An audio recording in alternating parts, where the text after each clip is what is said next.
Hi, and welcome to the Sit Down with Suzanne podcast. I am your host, Suzanne. Well, who am I? I am a author, a motivational speaker, a minister, and a leader with over 20 odd years of experience in multi-million dollar corporation leadership.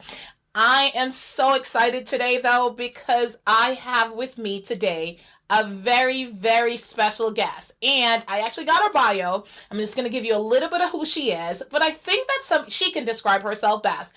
I met this ray of sunshine at She Podcast, where Everything Podcast was born for me personally. I can't believe it's been almost 2 years now. It's 2019, and I saw this gorgeous blonde standing there, so fit, something that I desire to be my whole life. And she was just a ray of light. And we said hi to each other. We just started talking, and it went on from there. And she is awesome. She is phenomenal. And, we just started following each other on Facebook and just, leave like an encouraging word on each other's page and things like that. So I am going to introduce you to the phenomenal Miss Alissa Daire. Yay! It's such an honor to be here, Suzanne, and you are a ray of sunshine as well, and which is, I think, why we were just like magnetized towards one another. It was just an introduction that was waiting to happen, and She Podcast happened to provide us the opportunity to do so. So I thank you for all of the bright light that you bring into this world, because we need lots of bright light in this time of darkness, we'll call it. Okay. Well, we're coming out of the darkness, I think. Thank you, Jesus. All right. All right. All right. So, Alissa, I know that you are a success coach. There's so much things that you do. Why don't you tell the audience a little bit about who you are and what you do, a little of your bio. Yeah. So I am, my business is success coaching. I call it success coaching because it's not just business coaching. I do believe that that business owners and all folks can have it all, as long as it's aligned with their core values, right? And so often what holds us back is actually a fear of success. So the population that I work with is business owners and executives. In part because they tend to carry a little bit more stress. They're trying to, and I'm using air quotes here, balance everything. And balance, I think, is a fallacy that's been threaded into our society. If you look at a balance scale, in order for it to actually balance, nothing's moving. And that's just not reality. So instead, I teach harmony, and I teach and coach people through making sure that they're having the success that they want and need in their business, but not at the sacrifice of all of the other things. So I work with a lot of entrepreneurs and business owners who are sprinting towards burnout and are kind of in the back of their mind questioning whether they can maintain that kind of trajectory without losing their health, their integrity, their relationships that are important to them, etc.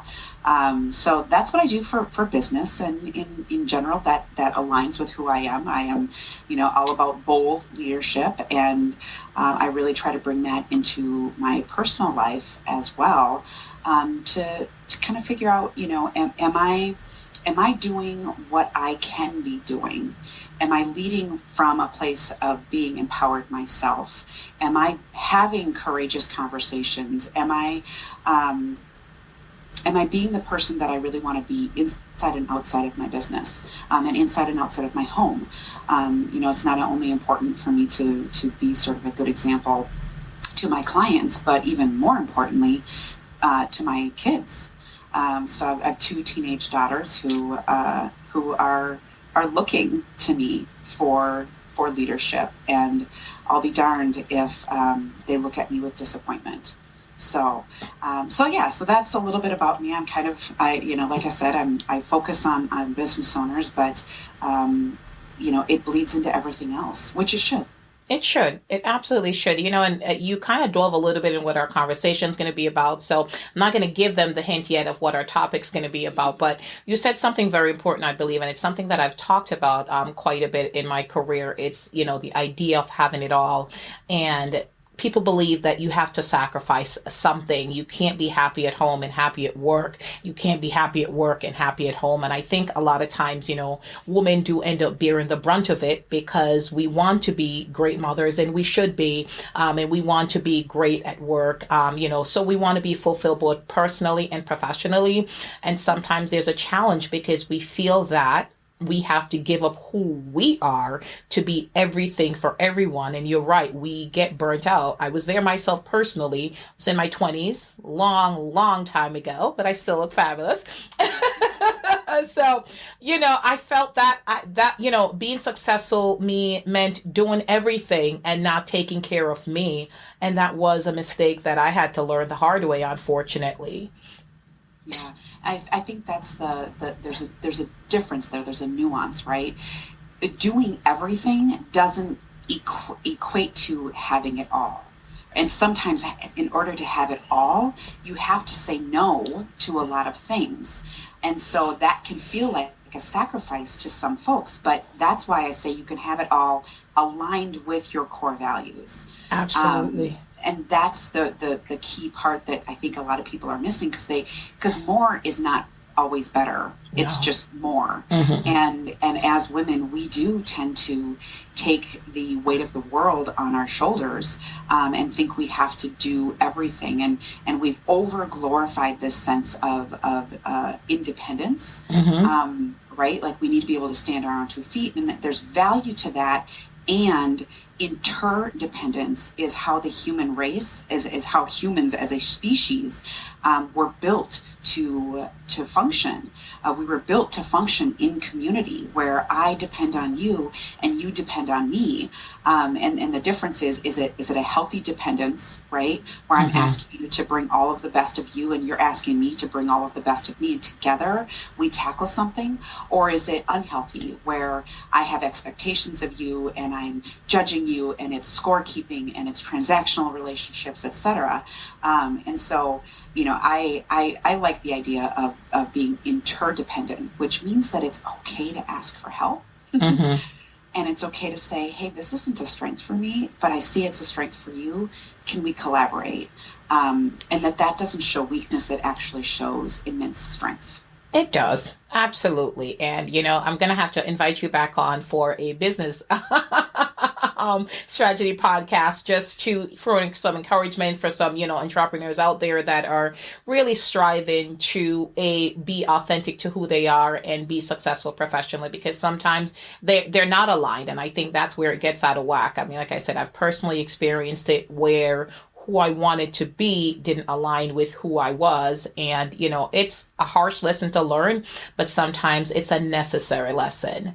Because I feel that if you have to be somebody else professionally, eventually it's going to wear a toll on you because you just have to step outside of yourself, and not in the right way, I believe. So I thank you for that. And please, I will share her contact information that you can follow her on all the social media platforms, Facebook, LinkedIn, and all of them, just to ensure you get her words of wisdom.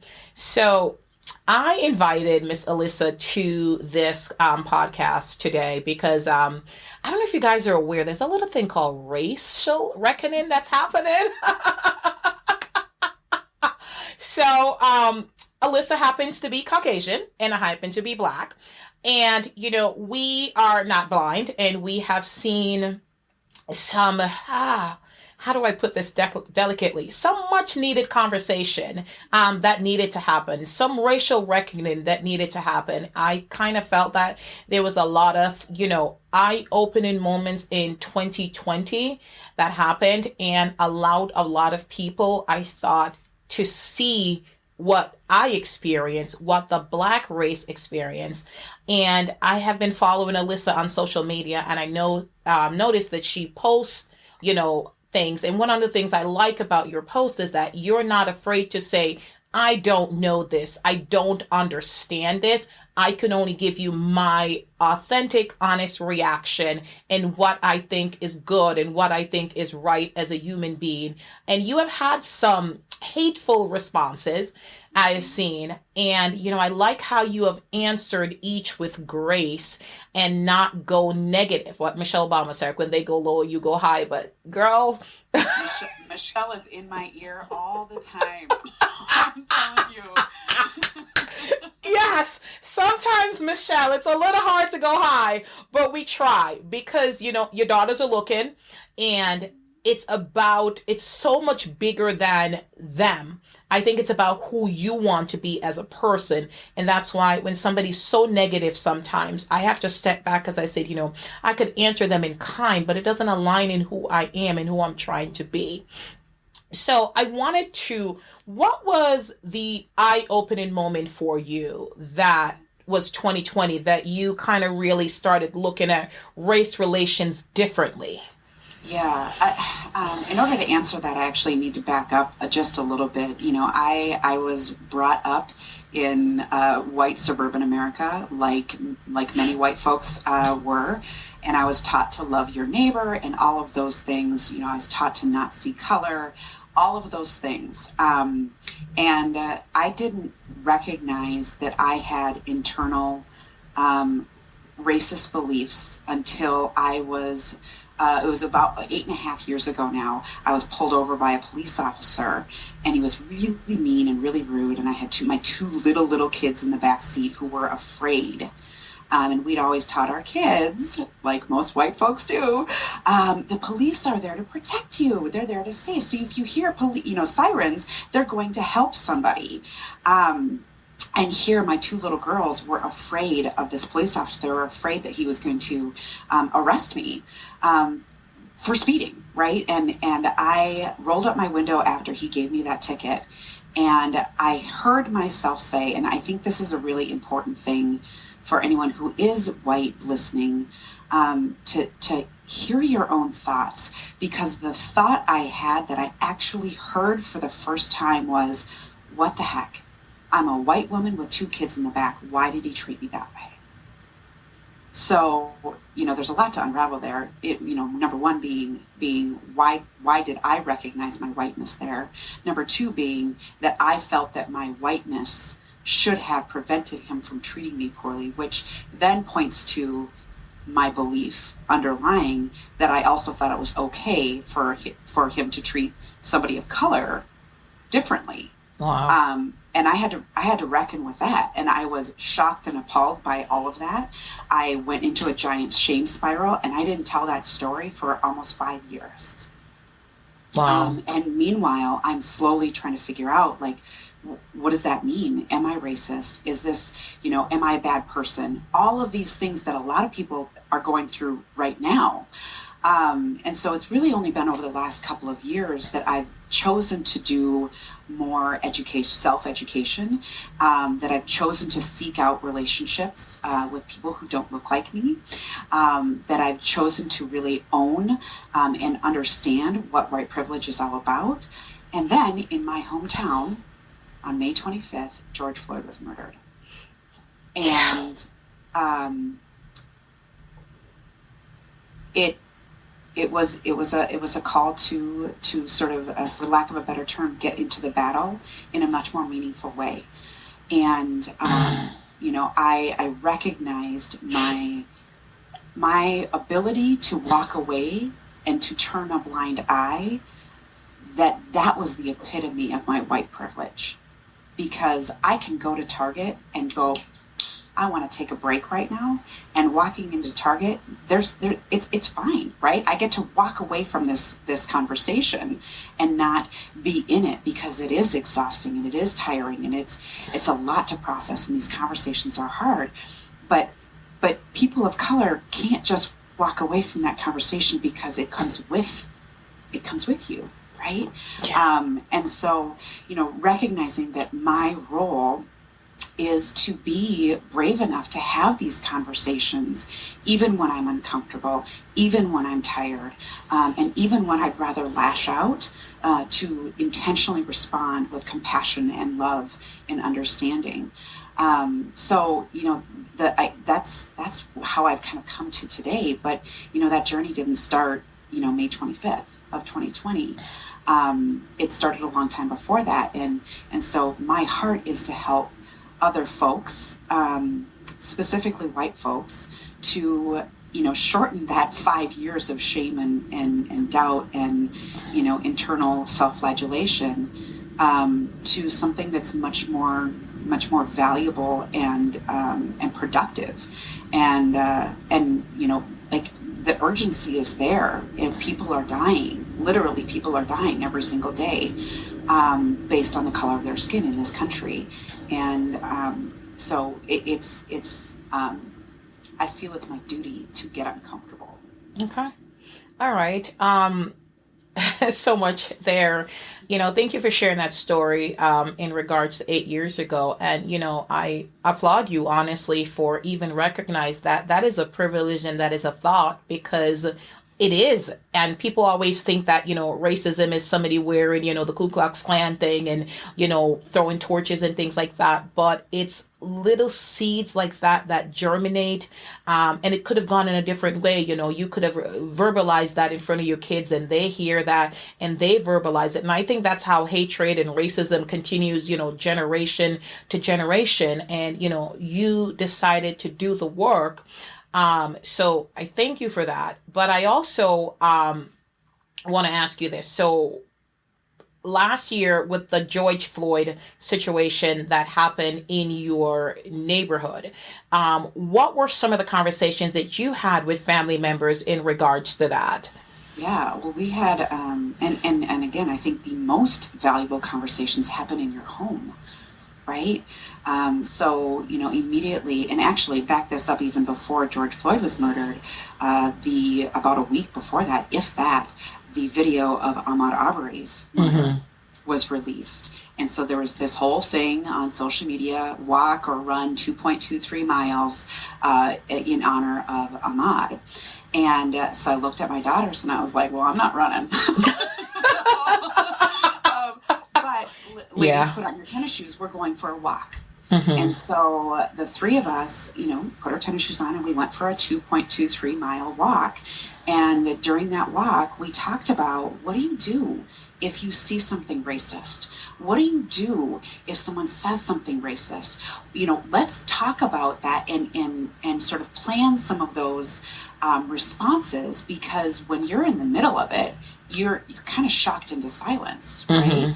And so you become complicit, because why? It's uncomfortable to do something else, to step up, to say something, especially when the typical response back was, well, it was just a joke, right? And so that was one of the most, the earliest, I guess, intentional conversations about race and about how to respond to racism that my girls and I had.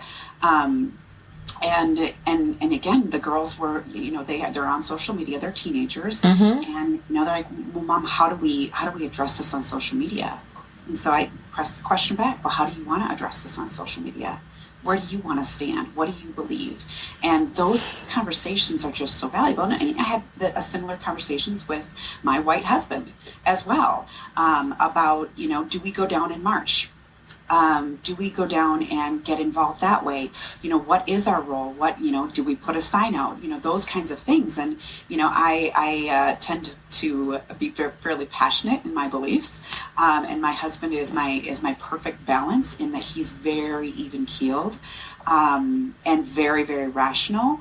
And so it was even more uncomfortable for him when I was really speaking out and wanting to, I told him, I said, I'm going to go down to these protests. And so, you're welcome to come with me, but I'm going to go. He's like, well, you're going to go by yourself? And I was like, yeah. He goes, well, that makes me nervous. And I said, it does not make me nervous, but if you'd like to come with me, you may.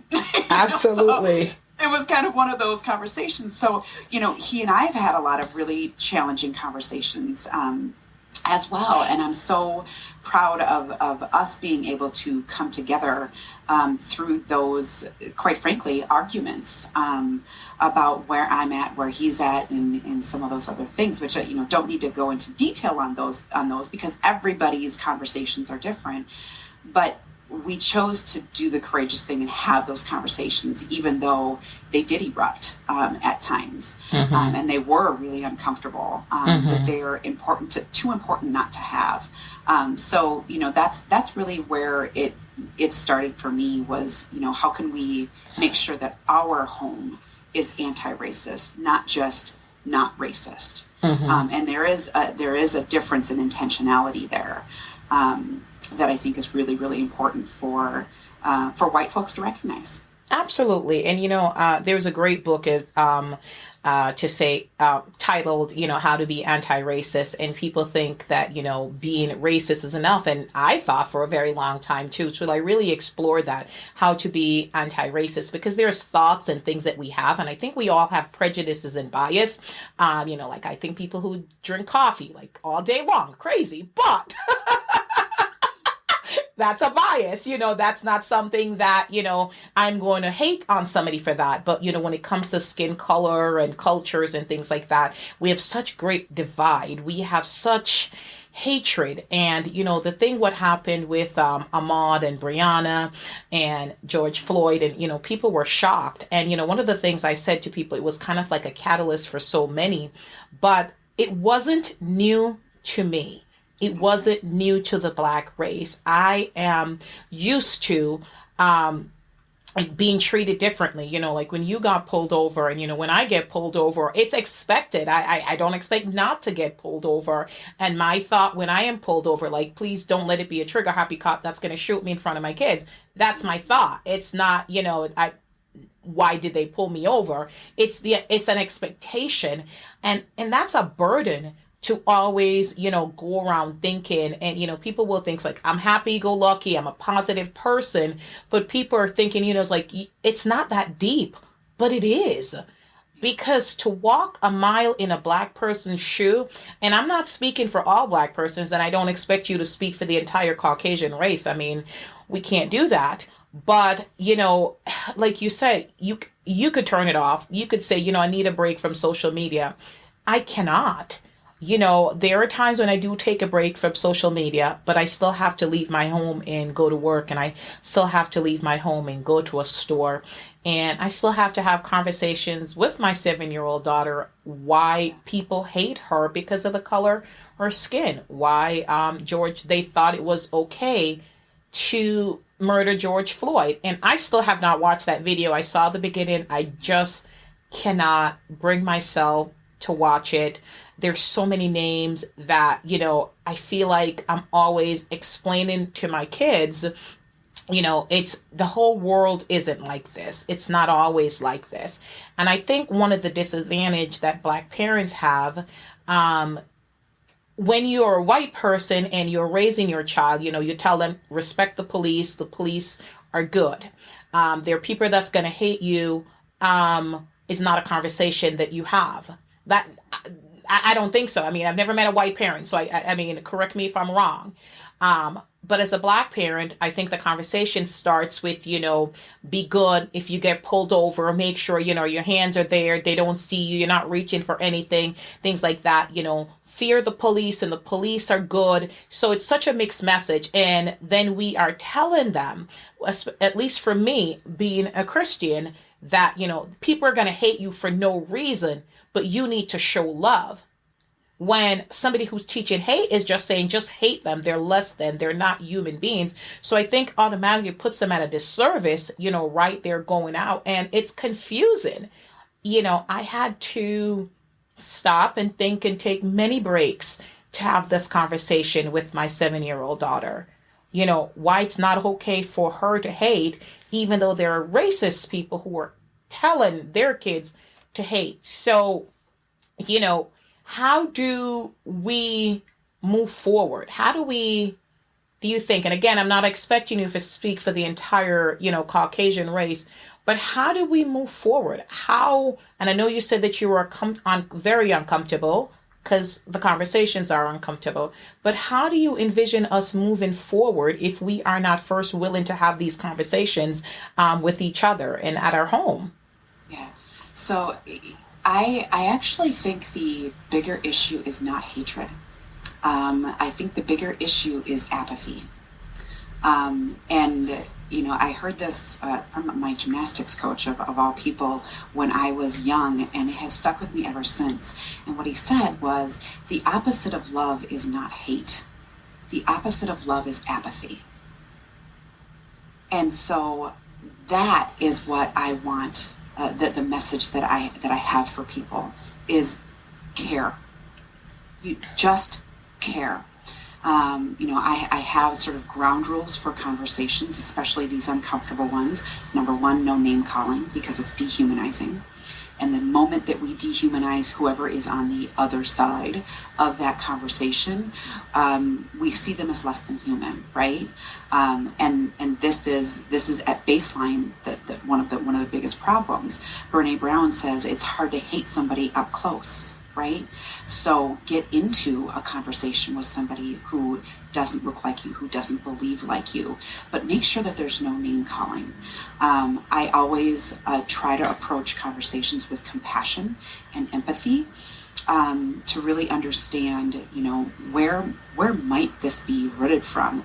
Another one of my favorite quotes is from Professor Ronald Heifetz, and he said, people do not fear change, they fear loss.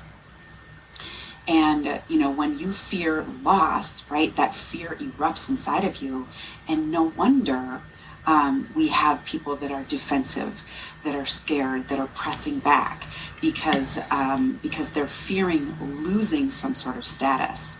Now, again, fearing losing status as a white person points directly to the fact that they know that things aren't equal. If equality gives you a sense of loss, then what you innately understand is that other people have it worse. And so, again, I've gotten into many conversations about the term white privilege. That people are like, well, I grew up in a working class home, and I worked for every dime, and yada yada yada. I'm like, hey, me too. Like, I started working when I was 11 years old. I was one of 7 kids. Nothing was handed to me, except I got to do it in white skin. And so it's not to say that white folks aren't working hard and don't have obstacles. It's that our skin color is not one of them. And we, you had mentioned, how police do treat people of color differently, et cetera. And, one of the things that and mainstream media, I think, has gotten a little bit of an unfair shake over the last year here and last 4 years, let's be honest. But the fact of the matter is that when a Black man specifically is dies at the hands of police, okay? Especially if he's unarmed, and this happens to women of color as well. Instantly it goes to, what's his criminal record? Well, I guarantee you that many of the people who are listening to this podcast interview right now have never heard the name Jonathan Price. Jonathan Price was murdered this summer at the hands of a police officer. But guess what? He didn't have a criminal background. He was unarmed, he was breaking up a fight, and a police officer showed up on the scene, and he explained what was going on. Now, notably, Jonathan Price was a motivational speaker. He was a pinnacle of a role model in his hometown in Texas. Everybody loved him, is what everything says, right? And he was pro-police. He would post on his Facebook about being pro-police, just be respectful, everything's going to be okay, etc. And this man was murdered at the hands of this police officer. Now, this police officer was arrested for murder, and this story didn't gain national attention.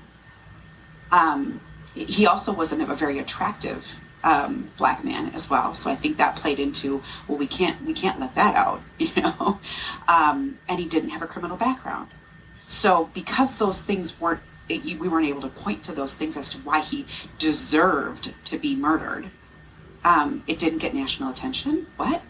But these things happen all the time.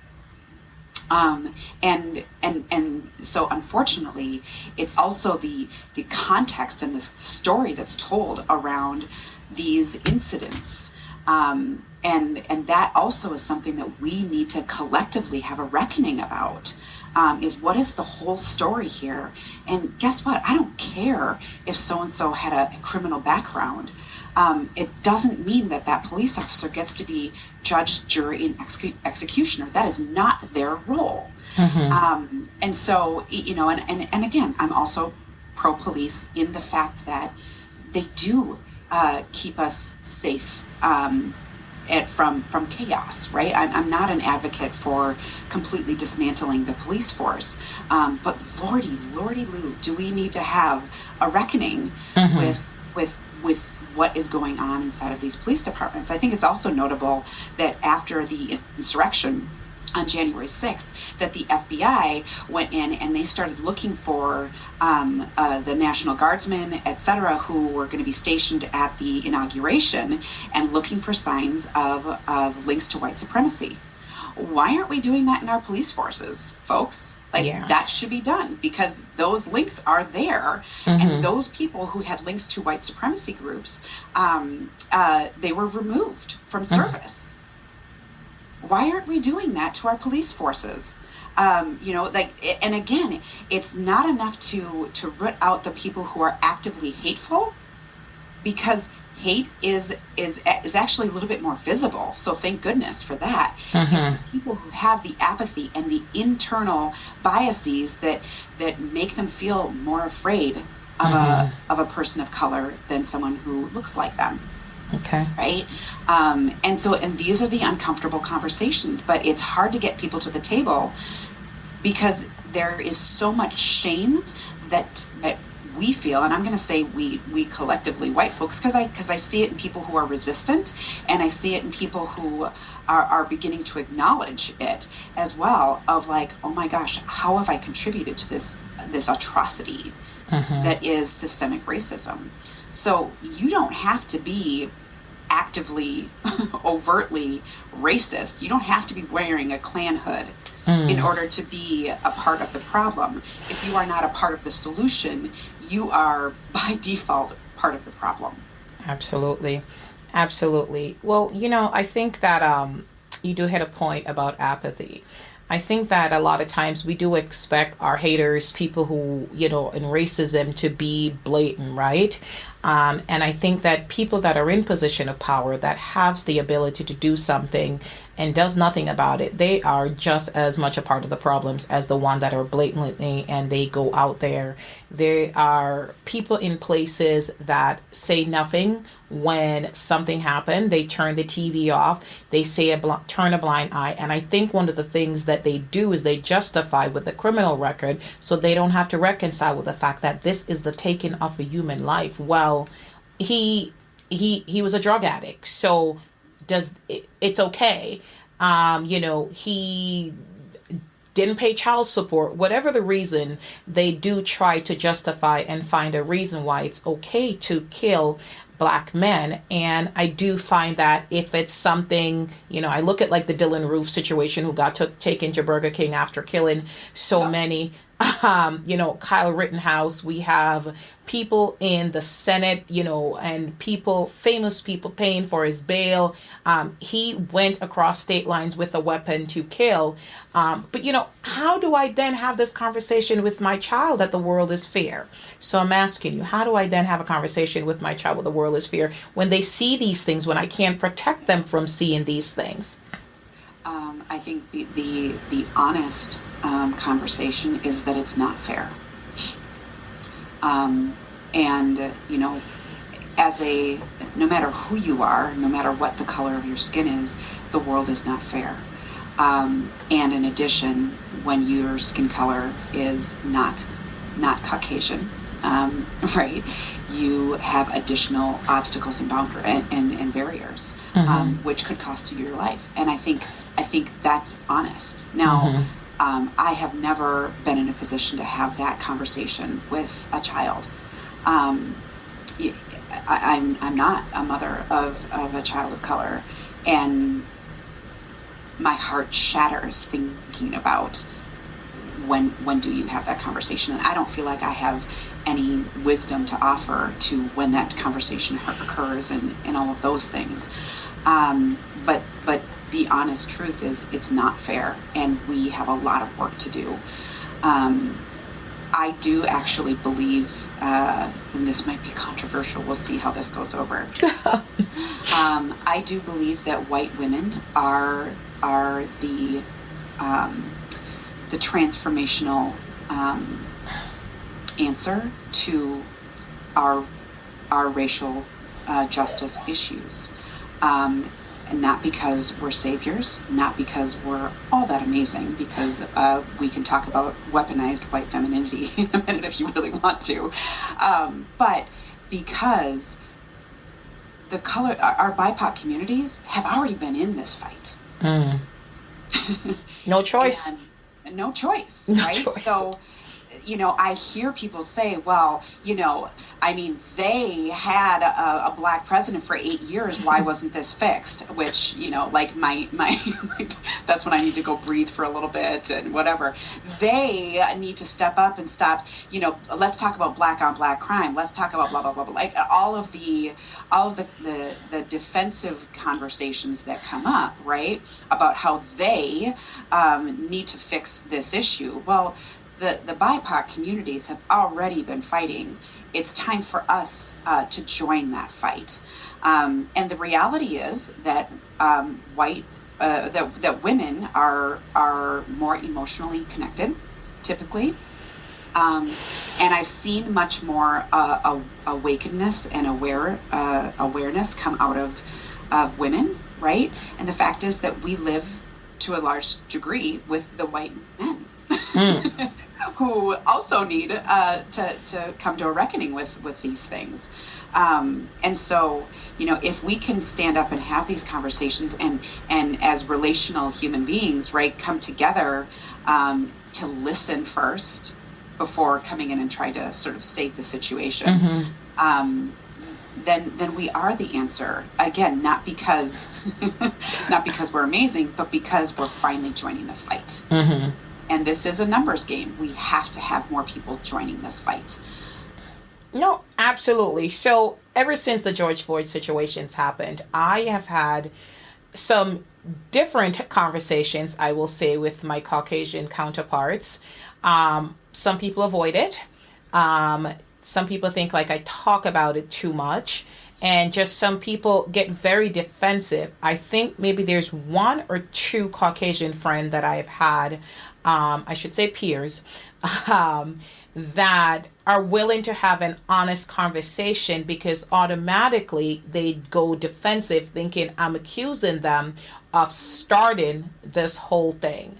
I'm not, but I think they have to take a responsibility that their silence, their apathy, to just brush it off or say it doesn't impact me or what were they doing contributed to the issue. And, I think about he who shall not be named, who's no longer in the White House.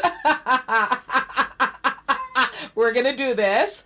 How he was very divisive and just the things that he said, and just against my race. I mean, I personally believe that he is racist. People disagree, but I think he wasn't very shy about it. I think he was very obvious about it. But his base grew again with Caucasian women. Can you explain that to me? Sorry, I'm throwing that on you there. I know. It's really challenging. It's really challenging, and I see it everywhere. I mean, I've done my fair share of unfollowing and unfriending when it's just when I see that someone's not ready to have that conversation, right? Until they're ready to have the conversation, you're talking to a wall. Yeah. And so you do have to kind of meet people in the gap, but they have to be willing to come to the gap, as it were. The compassionate side of me says it's coming from a place of fear. They just don't want to lose ground. Now I don't know if that's true or if there's other things that are coming up for these women.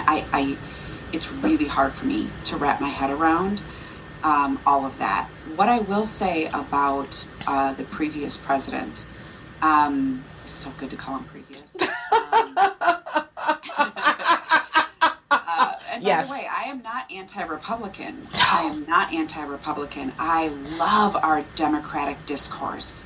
I love that democracy is messy and slow, because what it means is that there's everybody's opinion in the mix of it.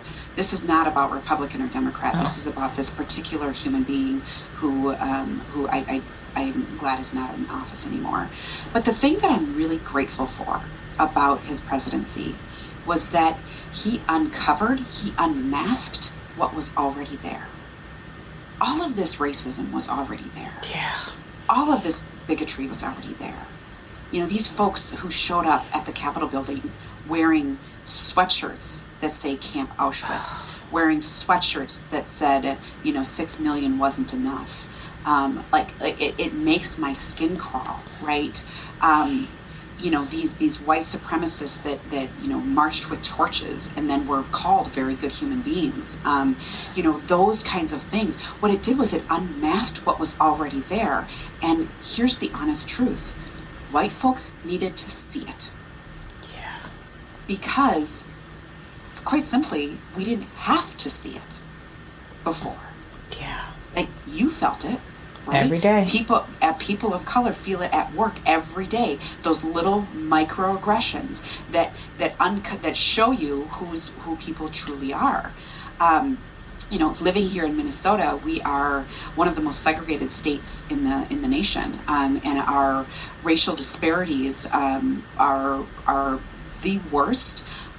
Ranking like 48th, 49th in a variety of different areas in the country. Well, we're a northern state. Like, what do you mean?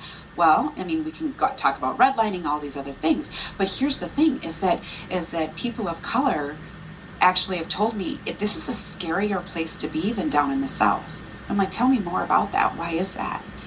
And what they've told me, and I've heard it from several of my friends who have lived in both places, both North and South, at least in the South, I could see it. Here in the North, here in Minnesota, I don't know. Yeah. It's masked. But the one good thing about the last 4 years is that it's unmasked a lot of that. And now, when you bring that wound to the surface, when you debride that wound, you can actually let it, begin the healing process. And so I think that there is some good, because we are having more of these conversations. We're also having a lot of resistance to those conversations, again, because they're uncomfortable. But that I am grateful for. Okay. I think you might have found the one positive thing in the last 4 years. It is a search, but darn it, I will find it somewhere. I've been hard pressed to find it, and I think you did. And you are absolutely correct. The enemy that I know is, it's better to deal with that one than the one that you don't know, because it unmasks a lot of folks that you thought were on your side. And not even your side, I should say. It was just a decent human being. It allowed people to just be very blatant in their hate. But I was very surprised to see many people and their reaction. People that always spoke with me, laughed with me, and then just came out so vocally against Black Lives Matter. Oh, yeah. Have you seen One Night in Miami yet? I haven't yet. It's on Amazon Prime. I'm waiting to watch it with my husband. Yes. Yeah, so I just watched it last night, which is why this is fresh. But in the movie, Jim Brown, who was a football player back in the 60s, there's a scene where he is with a white guy who is a friend of his aunt's, something like that. And he said, well, you told me you wanted to see me. I was back in town, so here I am. And they're sitting on the guy's porch, right? And the guy is talking to him, this older white gentleman, was talking to him about how, whatever you need, I'm here for you, da da da da da. And the guy's adult daughter, comes out and says, Dad, I need some help moving a piece of furniture. And Jim Brown stands up and he said, well, I'm happy to help. I'm a big, tall, muscular, strong guy. And the guy walks in over the threshold of the house, right into the house, and he turns around and he says, "Well, thanks for the offer, but we don't let N words in the house." Right. And so, like, this is the masking that I'm talking about. Like, he was talking to him like, "Hey, you're my friend, you're my friend, you're my friend. I'm here to help," and da da da. But then turns around and says something like that. Wow. I mean, talk about my entire body just halted in that moment, because it's just Wow. like, I cannot imagine. And that's the masking. That's the stuff that's under the surface that, again, white folks don't have to deal with that. No. Wow. Right? Unless we are willing to be intentionally uncomfortable. Mm. And gosh, when you're willing to do that, the learning that you can do. But I think the key is, and maybe this is the takeaway for any white folks who are listening.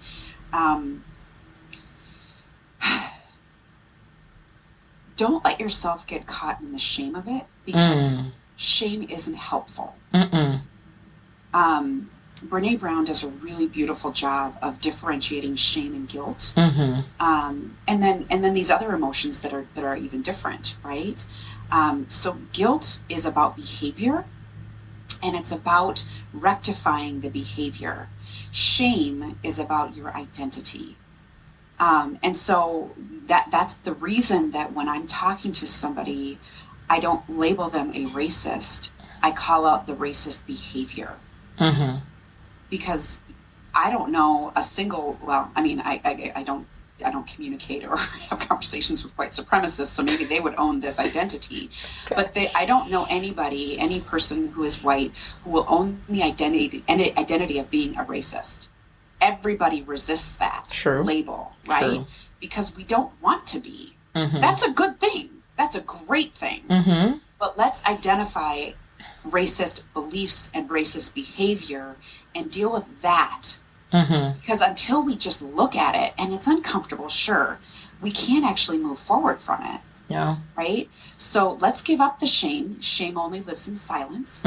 Just also an important thing, right? And so if shame only lives in silence, what it requires is us to talk about it. Absolutely. And one of the things that the book White Fragility sort of laid onto white folks, right, is this idea that white folks are a burden to black folks, and that you shouldn't be unloading and processing your white supremacy and your racism with your black friends. I would say yes and no. What is your relationship with that person? Do you have permission? Is that a relationship that is, are you giving that person, the opportunity to say, I can't have this conversation with you. You need to go do some education on your own. That's nuanced, and so that's in the individual relationship. But unload and unpack your frustration and guilt and even resistance about white privilege, white supremacy, racism with your white friends first. And my encouragement is then to go to your black friends. Many people have their one black friend, right? Just one. Just one. And say, tell me your story. Tell me your experience. And just shut up and listen. I have found, and thank you, they don't want to hear. I think they'll try, but the minute you start to talk, then they start to make excuse. And it could go back to the guilt that they're feeling and the shame. And you're right, because when you're ashamed of something, it's hard to push and move forward. I think about the conversation with sex that I'm going to have with my daughter soon, and pray for me. She's 14. So I've been pushing it off. We've had some, but we haven't had the sit down and the whole 9 yards thing yet. And this COVID at home school has allowed me to push it off another year. But as girls, there's a lot of shame associated with sex and our sexuality. So I had to do a lot of learning to understand how to have a conversation with my daughter so she doesn't feel shame and ashamed of if she has sexual urges or her own sexuality. But I grew up in the island and sex was wrong, sex was bad. You only had sex to have kids and you're married, and that's it. Like there was just no conversation about it. So I grew up being shameful or ashamed of any sexual urges. So it's something that I had to seriously educate myself so that I don't bring that shame to my daughter.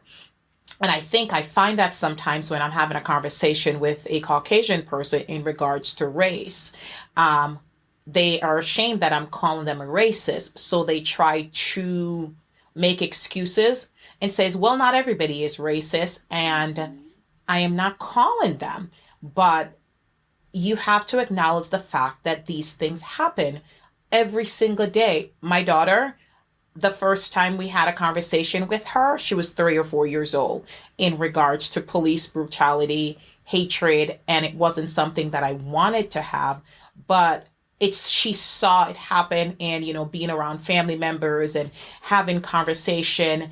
And I remember a couple years ago, there was, they had killed a police officer or shot a police officer in the town that I lived. And I heard that it was a black man.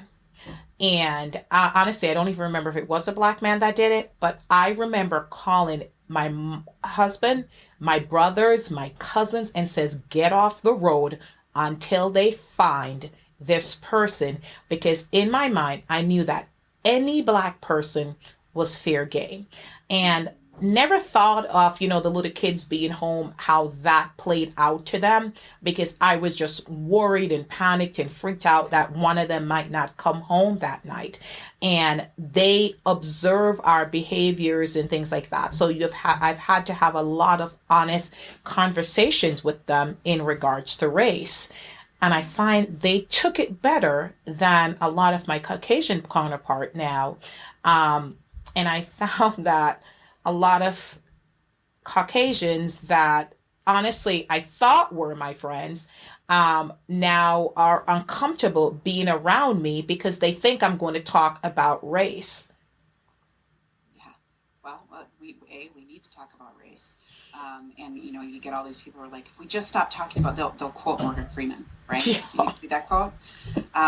Where he says, like the reason we have race problems is because we keep talking about race. But unfortunately, until we don't have a problem with race, we need to talk about race. And, kind of circling back, and thank you for sharing all of that, circling back to, a white person asking a person of color. And again, that like I'm talking about, the Black experience is a very different experience than an immigrant experience. That's very different than an Indigenous experience. Is very different than Hispanic experience, etc. So like go listen to many stories. It's so valuable. But to say to the person of color who is on the receiving end of that conversation, to to have the permission to say, I didn't ask you to defend this. You asked me for my experience. I'm sharing my experience. Because I also have had that conversation with many of my friends of color who are like, yeah, it's just not even worth, having that discussion, because when I share my experience, it's immediately defense. And so, so white folks, just shut up for a moment and just listen. Yeah, you're going to have feelings come up inside of you like that are resistant, but I'm not like that. That's not me. Don't you know that's not me? Okay, so stop. Like, notice that that's coming up, because that's something that you want to deal with, but that's not something that you want to unload on your friend of color. It might be that you say, gosh, I hope I've never made you feel that way. And I've had that conversation with many of my friends of color, to say, have I made you feel that way? And, for the most part, the answer has been no, which I've been very grateful to hear. But there have been times where, like, you did this one thing one time, and that gives me an opportunity to say, I'm sorry, and it won't happen again. Okay. And then we get to move forward. Absolutely. Right? But until we let our ego down, until we let our defenses down, we can't truly have that connection that we need in order to A, be accountable, B, reconcile, and C, heal and move forward. So often, and we're seeing it right now, right? This call from the Republicans for unity. and we have to have accountability before we can reconcile and move forward. Absolutely. Accountability is part of love. It is part of healing. It is not a nice thing. We're not going to sweep this stuff under the rug.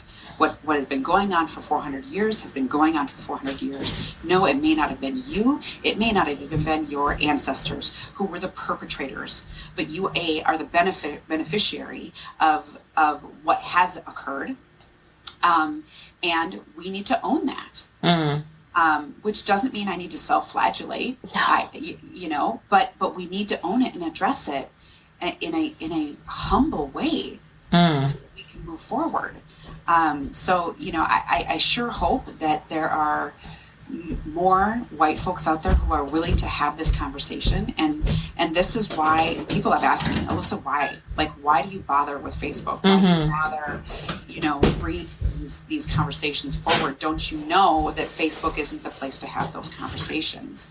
And I would say, those conversations need to start someplace, and B, my goal is awareness and education. And I share a lot of stories on Facebook, and I do open a lot of questions. And when things get tough in a thread, I'm absolutely willing to take that to a private conversation, because there's less defense in a private conversation. Absolutely. And I just had this conversation with a white dude the other day about, you're calling everybody racist. And I said, no, the insurrectionists were largely white males. So, I'm just calling this out as factual. That you're hearing, I'm calling you a racist, is an entirely different conversation.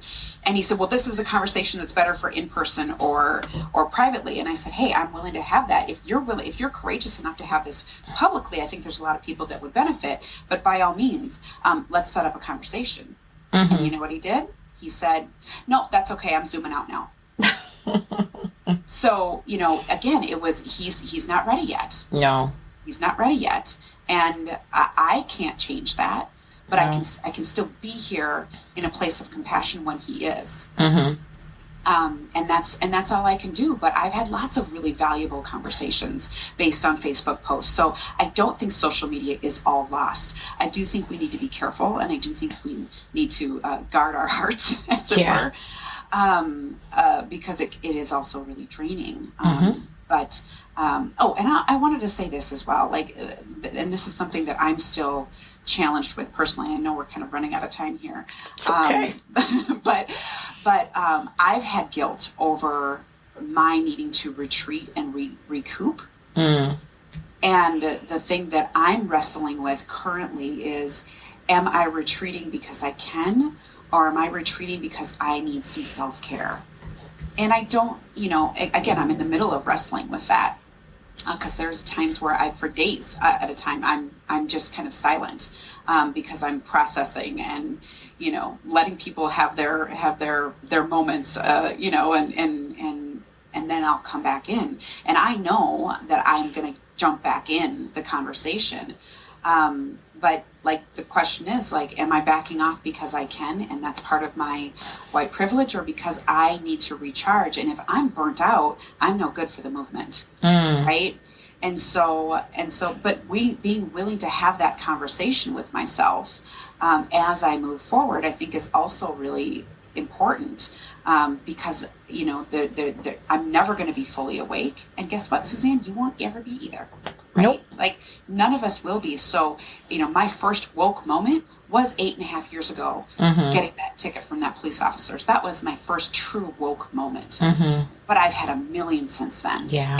And I will continue to have a million. Why? Because I'm dedicated to having uncomfortable conversations. I'm dedicated to the learning, and I'm dedicated to being a part of the solution rather than a complicit part of the problem. Okay. Well, I appreciate your honesty in all this. And, I mean, it is what it is in some respect. And I like the fact that they're not going to allow this to get swept under the rug, right? There has to be accountability. And I understand the Republican Party is calling for unity. But I will tell you this. If this is a resurrection is allowed to happen and there's no accountability, that will not bring unity, because it will once more show Black folks that Black lives doesn't matter. Because it was such a blatant, hate-filled, they were beating police officers. And again, they say they stand for Blue Lives Matter. And they killed police officers. And it just, I can't grasp such hatred, that somebody would be so disillusioned and turn around and believe that their life is so much better than somebody else and so much more valuable. And the person who wore the shirt about what happened with the Holocaust. I mean, I watched Schindler's List once. I couldn't watch it again. Because, and you're right, I was able to not, but the Jewish people have lived with this forever. And it's just heartbreaking to see and to think that we are still in this situation, and there are folks that think it was okay. And there will always be those folks. Yeah. There will always be those folks. And I think that's something also to be willing to acknowledge. It's still not okay. But, again, that's part of the reason why we do need a police force. We do. Because there's always going to be people who want to create anarchy, or want to be opportunistic about anarchy, or just simply want to take advantage and take things that are not theirs. And that's across the board. And that's an unfortunate part of human nature, is to want more. And if you think you can take it, sometimes you do. And that goes back to integrity, but also, I'm not too prideful to go, when have there been times that I've taken advantage of that? Maybe it's not been in some big way, but, maybe I printed a 50-page document and I own my own business now, so this is not current, right? But maybe I printed a 50-page document at work when I'm only supposed to print, and that was for me personally, and not for work. Like, that's an abuse of supplies. And so, like, being honest about those kinds of things, it's not impossible for us to go down that slippery slope. And so, I think it's also important for us to realize that these people who got caught up in that hot mess that the insurrection was, there was a mob mentality. And so I do want to acknowledge that. I don't believe that everybody who went to that march intended on trying to overthrow the government. I do think there were some. And regardless of whether you did or didn't intend to go there and break laws, the second you walked over that threshold of the Capitol building, you did. And I saw so many people go like, well, I just got caught up in the moment. Okay, but you still need to be accountable for that. Absolutely. Right? And people who just didn't stop and think that this was wrong. That's a problem. And also, those kinds of things can happen. If we're too arrogant to acknowledge that at some point or another, we could get swept up into something if we're not diligent about our sense making, if we're not diligent about our fact checking, if we're not diligent about staying aligned with our core values and what is right and wrong, that we also can fall into that. And so some humility on, quote, the other side, I think is really important too.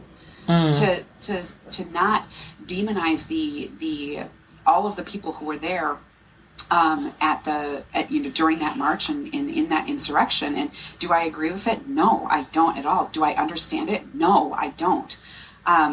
And also, I can have compassion for people who are there still, because they're still humans, which is that's hard. It's hard for me to even say, because it's far easier for me to say, hey, they were all a bunch of dummies and racists, and they should all go to jail, and our world would be a better place.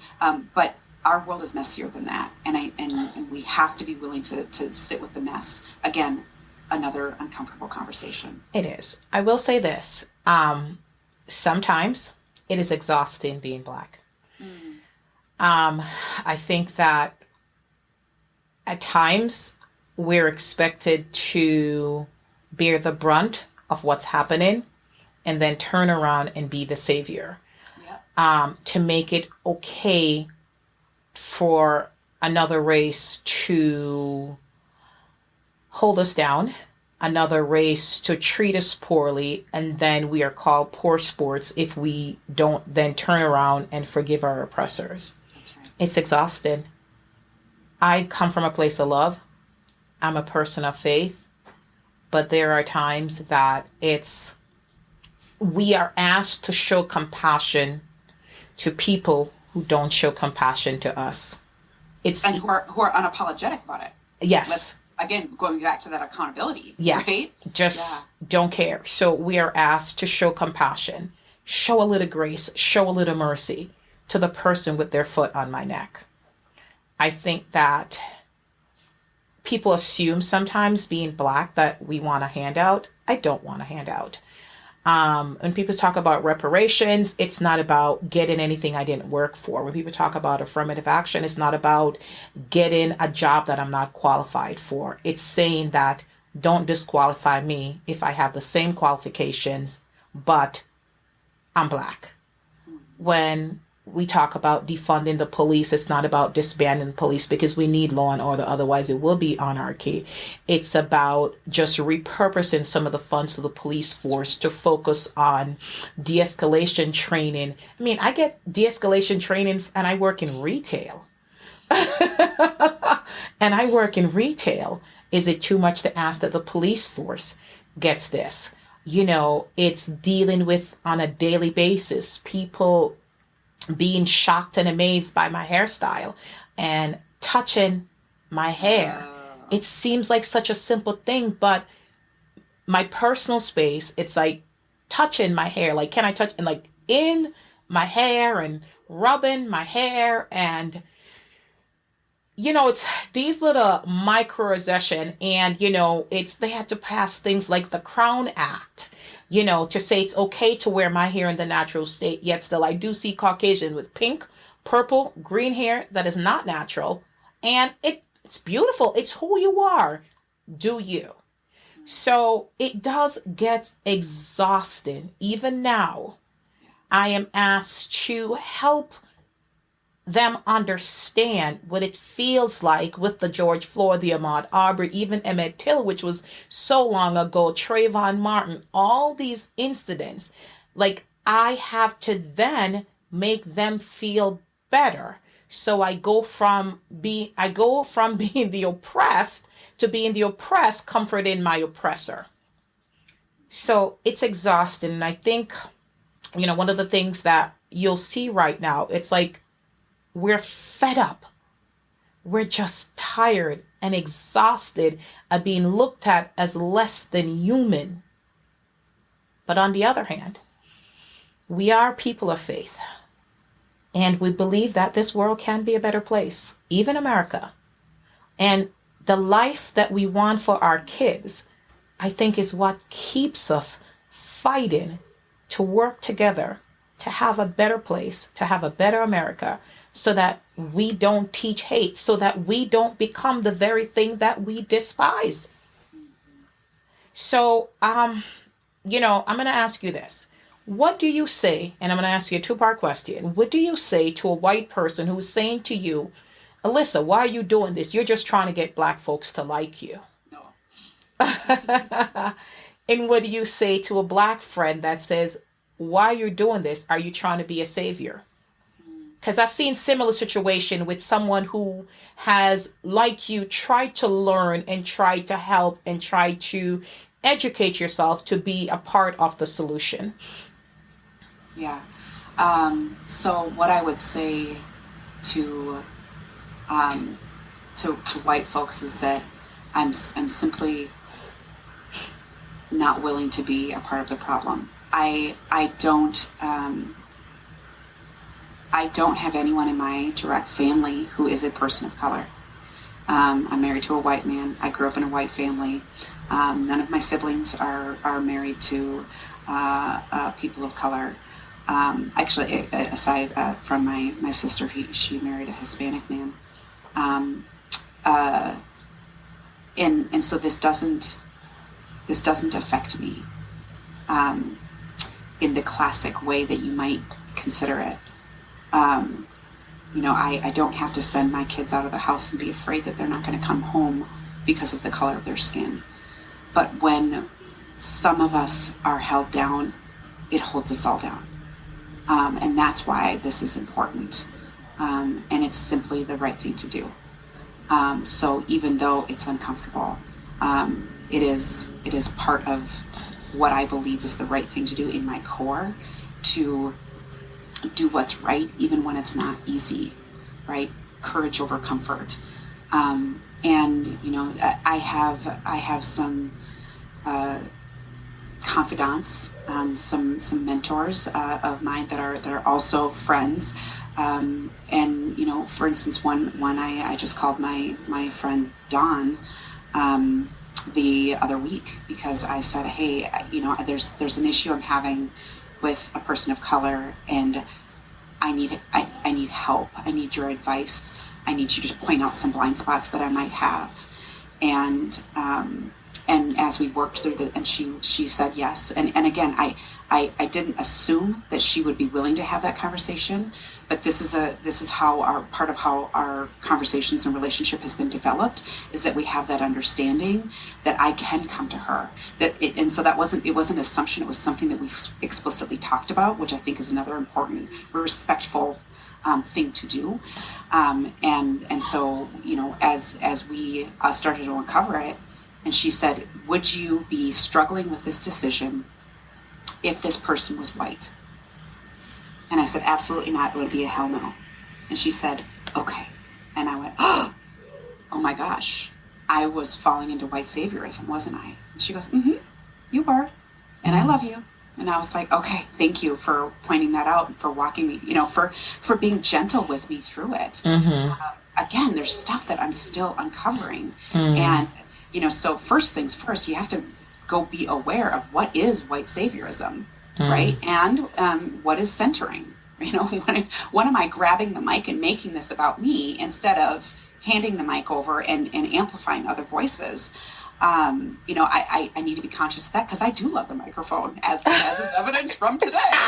And I do think it's important to speak, right? But it's even more important to listen. And so, she is my person. My Dawn is my person who we have the relationship where I've asked her, please call me out. And I have other friends as well, but she's my closest friend in this respect, to call me out when she sees me step out of line. And, like the criticisms from people who don't know me don't mean a whole lot. But feedback from somebody who I have invited into my circle, who knows me, who knows my heart, and who loves me enough to say the hard things, that's who I'll listen to, right? And so, that's something that I'm conscious of. I know that I haven't emerged from that. And because I am a helper at my core, like I'm the number 2 on the Enneagram, it's natural for me to want to help. And so it's also natural for me to fall into saviorism if I'm not conscious of it, and if I don't have a sounding board and someone to call me out when that's the case. But again, those are relationships that I've built, and I'm humble enough to know that I'm still growing there. Wonderful. Okay. Wonderful. Well, thank you for that. I think relationships are so important. And it's important that there are boundaries in relationship, and you know what, you're given and what you're getting, and what's comfortable to talk to with somebody and what's not comfortable to talk to with somebody. And I'm so grateful for relationships in my life that allows me to do that. And I'm glad that you have that in your life. Whether it's the same race or not, we are all human beings. And I personally like connection and partnership. I've never met a stranger. I have not a shy. That's why we were fast friends when we first met. Exactly. We just met and we're like, we just like, okay. It was just like that instant connection. And, I love that. But, unfortunately, a lot of people don't have that because there's reservations about things and, race and things like that. And I don't think race is an uncomfortable topic to talk about, but I don't think it's something that we shouldn't talk about because we're not going to move forward. If we're not. And I really do appreciate, your willingness and your transparency, to admit that you are learning, as am I. I am not the authority on blacks. I am the authority on Suzanne. And, and for my kids for now. And, I think, but, I think that we have to be willing to learn, and we have to be willing to understand somebody else's perspective and somebody else's point of view, and be able to want to dig deeper to see where they're coming from and why they might be reacting like that. It's not always easy to do, especially when you feel like you are being taken advantage of, especially when you feel like you're not being treated fairly, because we have this concept of fairness as a kid, right? Like, you have to be fair, you have to be fair. And you're right, the world isn't fair to whoever you are. There are fairness between the sexes. It's not fair. Fairness between races and cultures and, tall people and short people. It's funny. I'm over 5'11". I'm normally in heels. And I never think about like a step stool. And somebody at work asked me the other day, oh, where's the step stool? And I was like, it was just... That's the best. I'm 5'4", so I have to wear like 5 or 6 inch heels just so I can even try to be at your level. And then on top of that, I still use steps. Oh wow! So it's funny. So it's privilege, right? When people says like I have no privilege, but you don't realize like that's a privilege because I've never had to. I just reach for what I want. And she's like, "Where's the step stool?" It was like a foreign concept to me. I'm like, "What are you talking about?" She's like, "The step stool to reach." And I'm like, "You just do this." And then I'm like, "Oh, okay." So you're 5'2". So it's a little difference. You definitely need the step stool. So it's kind of recognizing that we all have something that makes us different, that makes us unique. And it's our willingness to step outside of our comfort zone. It's our willingness to understand the other party, which is really the only thing that's gonna, move us forward. We have seen a racial reckoning, and it's going to continue. And I think it should. And I think that, like I said, I thank you. And I know that they kind of redefined the word ally. Everybody was saying not everybody that says Black Lives Matter is an ally. But I think it's somebody who's willing to learn, who's willing to educate not only themselves, but the people in their immediate circle. It's the person who's willing to say, it's not okay to make that racist joke. It just really isn't. And starting from small step as there, and, trying to let go of the guilt and the shame. We're not going to move forward if we're ashamed. And I'm trying very, very hard to move forward in terms of this racial disparity and still stand up for who I am and, still try to not shut down with somebody who doesn't look like me to say, okay, just give them a chance if they ask a question that is quite obvious, because sometimes what is obvious to you, like a step stool, is not obvious to others. So. And also, it's okay for you as a person of color, and again, not that you need my permission, but I think somebody out there maybe needs to hear this. It's okay for you to shut a conversation down and say, I can't have this conversation with you right now, or maybe ever, right? To protect your own energy and your own space, that's what boundaries are for. And you talked about how exhausted you are, and what I want to underscore is and I've heard this literally from every single Black friend that I know. It's an exhaustion that is in your bones. It is beyond tired. It's not a kind of exhaustion that is taken care of by a week on the beach.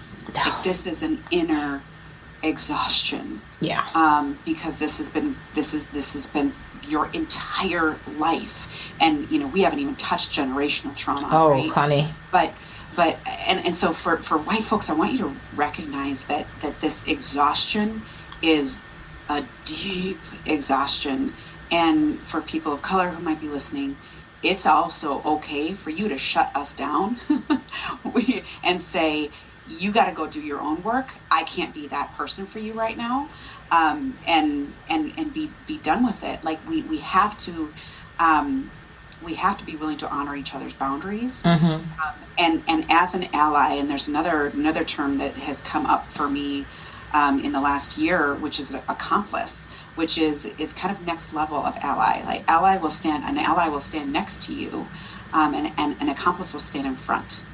Right? And not in front to center themselves, but in front to say, if we're talking about like a police line or for something like that, if you get the picture, that I know I'm less likely to get shot, and I will absolutely in a heartbeat stand in front of one of my friends of color, to be that sort of human shield. Is that dangerous? Yeah, it is. Yeah. But to me, that's the kind of human I want to be. That's the kind of human that I strive to be. Is not someone who's just going to stand next to you and the Black community in this journey. I hate to use the word fight, but it really is that. But to be on the forefront and to be willing to take some of those stabs and jabs and assaults, both verbal and otherwise, that's who I strive to be. I don't always succeed there. There's times where I'm tired. There's times where I'm scared, and I back away or I back off a conversation, etc. So it's a continuous striving. But and that's the thing, is that just start little, right? You educate yourself, and then you can be a better ally. Don't check in with your Black friends when yet another unarmed Black man dies and said, "Hey, how are you?" Because the answer is going to be, "How the F do you think I am?" Right? So instead saying, "Hey, I saw this on the news. This is awful. I want to be a better ally. How can I support you right now?" And it's an entirely different conversation. Yeah. Okay.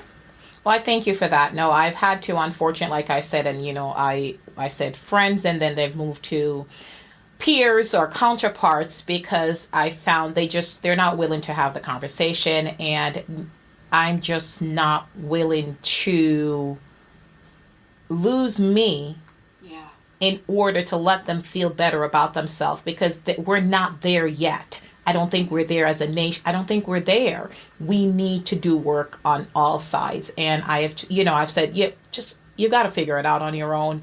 I've got what books do you recommend? Right? White Fragility, How to Be Anti-Racist. There's so many books out there. And, I've said, okay, it's okay to do the work. I'll give you book recommendations. Yeah, okay, all right. I'll send them to you.